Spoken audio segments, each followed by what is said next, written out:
So did you change your Twitch username and Streamlabs no longer works properly? Here's a fix for that. So when you change your username, things can sometimes not work properly, like the on-screen chat, alerts, etc.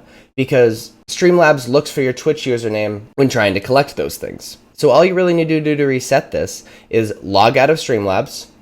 You can do that here, and log back in. What will happen is this will reconfigure these parts. There'll no longer be a miscommunication between Streamlabs and Twitch, and you don't actually need to change anything. Hopefully this was helpful. If it was, please be sure to like and subscribe. Check me out on Twitch.